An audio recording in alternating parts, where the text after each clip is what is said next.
നമസ്കാരം. ഗ്ലോബൽ സമയത്തിലേക്ക് സ്വാഗതം. ഒരു പ്രാവശ്യമെങ്കിലും യുഎസിലേക്ക് പോകാൻ ആഗ്രഹിക്കാത്തവരായി ആരും തന്നെ ഉണ്ടാകില്ല. അതുപോലെ ലക്ഷക്കണക്കിന് വിദേശികൾ ഉപരിപഠനത്തിനും ഉയർന്ന ജോലിക്കുമായി യുഎസിലേക്ക് പോകുന്നുണ്ട്. അതുപോലെ വിസ ആപ്ലിക്കേഷൻ സമർപ്പിച്ച് കാത്തിരിക്കുന്നുമുണ്ട്. യുഎസ് ഡിഗ്രി അല്ലെങ്കിൽ അവിടെ ഒരു ജോലി എന്നത് പലരുടെയും വർഷങ്ങളായുള്ള സ്വപ്നമാണ്. എന്നാൽ മാറി മാറി വരുന്ന വിസ നിയമങ്ങളും നിലവിലെ ആഗോള സാഹചര്യങ്ങളും നോക്കുമ്പോൾ 2026 ഈ യുഎസ് മോഹം എല്ലാവർക്കും അത്ര നല്ലതായിരിക്കില്ല എന്നാണ് വിദഗ്ധർ പറയുന്നത്. അടുത്തിടെ പ്രമുഖ കരിയർ കോച്ചും ഓപ്പൺ വെഞ്ചേഴ്സിന്റെ ഹെഡ് ഓഫ് ഗ്രോത്തുമായ അനുഷ് ശർമ്മ തന്റെ ലിങ്ക്ഡിൻ പോസ്റ്റിലൂടെ ഇന്ത്യൻ ഉദ്യോഗാർത്ഥികൾക്ക് വളരെ നിർണായകമായ ഒരു മുന്നറിയിപ്പ് നൽകിയിരിക്കുകയാണ്. ചില പ്രത്യേക സാഹചര്യങ്ങളിലുള്ള ആളുകൾ നിലവിൽ യുഎസിലേക്ക് പോകുന്നത് ഈ വർഷം അത്ര നല്ലതായിരിക്കില്ല എന്നാണ് അദ്ദേഹം പറയുന്നത്. 3 തരം വ്യക്തികൾ 2026 യുഎസിലേക്ക് കുടിയേറുന്നതിൽ നിന്നും അല്ലെങ്കിൽ അവിടെ ഉപരിപഠനത്തിന് പോകുന്നതിൽ നിന്നും പൂർണ്ണമായും വിട്ടുനിൽക്കണമെന്നാണ് അദ്ദേഹം മുന്നറിയിപ്പ് നൽകുന്നത്. അവർ ആരൊക്കെയാണെന്നും എന്തുകൊണ്ടാണ് ഇപ്പോൾ ഈ മുന്നറിയിപ്പ് നൽകിയിരിക്കുന്നത് എന്നുമാണ് നമ്മൾ ഇന്നത്തെ വീഡിയോയിലൂടെ നോക്കുന്നത്. അനുഷ് ശർമ്മയോട് അദ്ദേഹത്തിന്റെ ഒരു സുഹൃത്ത് ചോദിച്ചു, ഞാൻ ഉപരിപഠനത്തിനായി അല്ലെങ്കിൽ ഒരു മാസ്റ്റേഴ്സ് ഡിഗ്രി എടുക്കാനായി യുഎസിലേക്ക് പോകണോ? നിലവിൽ ബംഗളൂരുവിൽ വർഷത്തിൽ 18 ലക്ഷം രൂപ ശമ്പളം വാങ്ങുന്ന ഒരു വ്യക്തിയായിരുന്നു അദ്ദേഹത്തിന്റെ സുഹൃത്ത്. എന്നാൽ അനുഷ് ശർമ്മയുടെ മറുപടി വളരെ ലളിതമായിരുന്നു, വേണ്ട, ഒരിക്കലും പോകരുത്.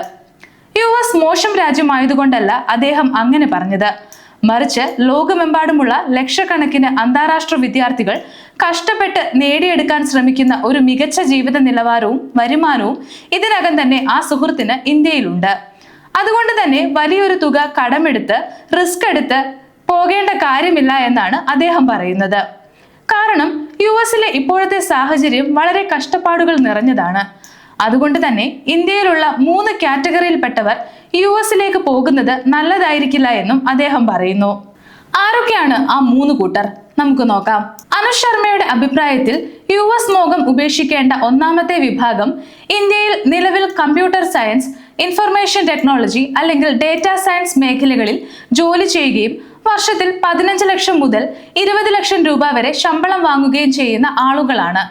ഇത്തരക്കാരോട് കരിയർ കോച്ചിന് പറയാനുള്ളത് എന്താണെന്ന് നോക്കാം. ലോകത്തിന്റെ വിവിധ കോണുകളിൽ നിന്നുള്ള വിദ്യാർത്ഥികൾ ലക്ഷങ്ങൾ മുടക്കി യുഎസിൽ വന്ന് പഠിച്ച് കഷ്ടപ്പെട്ട് നേടിയെടുക്കാൻ ശ്രമിക്കുന്ന അതേ സാമ്പത്തിക ഭദ്രതയും ജീവിത നിലവാരവുമാണ് ഇന്ത്യയിലിരുന്ന് ഇപ്പോൾ നിങ്ങൾ ആസ്വദിക്കുന്നത്. അവിടെ ഉപരിപഠനം കഴിഞ്ഞ് നിങ്ങൾക്ക് ലഭിച്ചേക്കാവുന്ന തുടക്ക ശമ്പളം നിങ്ങൾ ഇന്ത്യയിൽ ഉപേക്ഷിച്ചു പോകുന്ന ഉയർന്ന ശമ്പളത്തേക്കാൾ മൂല്യമുള്ളതാകണമെന്നില്ല. അദ്ദേഹം അതിനെ ഉപമിക്കുന്നത് ഒരു കാർഡിനോടാണ്. കയ്യിൽ നല്ല കാർഡുകൾ ഉണ്ടായിട്ടും നിങ്ങൾ വെറുതെ ചൂതാട്ടം നടത്തരുതെന്നാണ് അദ്ദേഹം പറയുന്നത്. അതുകൊണ്ട് മിഡ് കരിയറിൽ എടുക്കുന്ന ഇത്തരം എടുത്തുചാടിയുള്ള തീരുമാനങ്ങൾ ഗുണത്തേക്കാളേറെ ദോഷം ചെയ്യും. ഇനി നമുക്ക് രണ്ടാമത്തെ വിഭാഗം ആരൊക്കെയാണെന്ന് നോക്കാം. കൃത്യമായ പ്രായോഗിക നൈപുണ്യമോ സ്കില്ലുകളോ ഇല്ലാതെ വെറും ഡിഗ്രി സർട്ടിഫിക്കറ്റ് മാത്രം പ്രതീക്ഷിച്ച് യുഎസിലേക്ക് പോകുന്നവരാണ് ഈ കൂട്ടരെന്ന് അദ്ദേഹം പറഞ്ഞു. നിലവിലെ സാഹചര്യത്തിൽ ഹാർവാർഡ്, സ്റ്റാൻഫോർഡ്, MIT തുടങ്ങിയ ലോകോത്തര സർവകലാശാലകളിൽ നിന്ന് പഠിച്ചിറങ്ങുന്ന വിദ്യാർത്ഥികൾക്ക് പോലും യഥാർത്ഥത്തിൽ സ്കില്ലുകൾ ഇല്ലെങ്കിൽ ജോലി ലഭ്യമാകുന്നില്ല എന്ന് അനുഷ് ശർമ്മ തന്റെ പോസ്റ്റിൽ കൃത്യമായി പറയുന്നുണ്ട്. യുഎസ് ഡിഗ്രി എന്നത് നിങ്ങളുടെ റെസ്യൂമെയിൽ പതിക്കുന്ന ഒരു മുദ്ര മാത്രമാണ്. അത് നിങ്ങളുടെ നൈപുണ്യമല്ല. ഇന്നത്തെ റിക്രൂട്ടർമാർക്ക് വേണ്ടത് വെറും ബ്രാൻഡ് നെയിമിംഗ് ഉള്ള സർട്ടിഫിക്കറ്റുകൾ നോക്കി നിൽക്കുന്നവരെയല്ല, മറിച്ച് പ്രായോഗികമായി കാര്യങ്ങൾ ചെയ്യാൻ അറിയാവുന്നവരെയാണ്. അതിനാൽ സ്വന്തമായി കഴിവും സ്കില്ലും വികസിപ്പിക്കാതെ വെറും ഒരു വിദേശ ഡിഗ്രി കണ്ടുകൊണ്ട് ആരും യുഎസിലേക്ക് പോകാൻ നിൽക്കരുതെന്ന് അദ്ദേഹം പറഞ്ഞു. മൂന്നാമത്തെ വിഭാഗം ഏറ്റവും പ്രധാനപ്പെട്ട ഒരു വിഭാഗമാണെന്ന് അദ്ദേഹം പറയുന്നു. സാമ്പത്തികമായി വലിയ ശേഷിയില്ലാതെ കടുത്ത സാമ്പത്തിക ബാധ്യതകൾ തലയിലേറ്റിക്കൊണ്ട് യുഎസിലേക്ക് പോകാൻ നിൽക്കുന്നവരാണ് ഈ കൂട്ടർ. ഇന്ന് നിങ്ങൾ എടുക്കുന്ന ഒരു തെറ്റായ വിദ്യാഭ്യാസ വായ്പ നാളെ നിങ്ങളുടെ ജീവിതത്തിലെ 10 വർഷത്തെ തടവ് ശിക്ഷയ്ക്ക് തുല്യമായി മാറിയേക്കാം എന്ന് അദ്ദേഹം പറയുന്നു. കാരണം നിലവിൽ യുഎസിലെ ശമ്പള നിരക്കുകൾ കുറവാണ്. ജോലി കണ്ടെത്താനുള്ള സമയപരിധി വളരെ നീണ്ടതാണ്. കൂടാതെ അവിടുത്തെ OPT ക്ലോക്ക് നിങ്ങളുടെ കുടുംബത്തിന്റെ EMI-കളെ കുറിച്ചോ സാമ്പത്തിക ബുദ്ധിമുട്ടുകളെ കുറിച്ചോ ഓർക്കില്ല എന്നും അനുഷ് ശർമ്മ പറയുന്നു.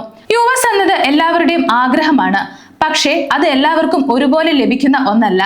കൃത്യമായ കണക്കുകൂട്ടലുകളോടെ മാത്രം എടുക്കേണ്ട ഒരു റിസ്ക് ആണെന്നും അദ്ദേഹം ഓർമ്മപ്പെടുത്തുന്നു. ഡൊണാൾഡ് ട്രംപിന്റെ പുതിയ ഭരണത്തിന് കീഴിൽ ബാങ്കുകൾ വഴിയുള്ള വിസ പരിശോധനകൾ കർശനമാക്കുന്നതുൾപ്പെടെയുള്ള വിദേശ നയങ്ങളും വിസ തർക്കങ്ങളും നിലനിൽക്കുന്നുണ്ട്.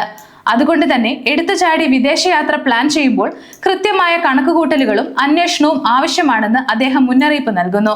നിങ്ങൾക്ക് മികച്ച സ്കില്ലുകളുണ്ടോ? സാമ്പത്തികമായി ബാധ്യതകൾ താങ്ങാൻ കഴിയുമോ? ഇന്ത്യയിൽ ഇതിനകം തന്നെ നിങ്ങൾ സുരക്ഷിതരാണോ? ഈ ചോദ്യങ്ങൾക്ക് കൃത്യമായ മറുപടി കണ്ടെത്തിയ ശേഷം മാത്രം വിദേശ കുടിയേറ്റത്തെക്കുറിച്ച് ചിന്തിക്കുക എന്നും അദ്ദേഹം പറയുന്നു.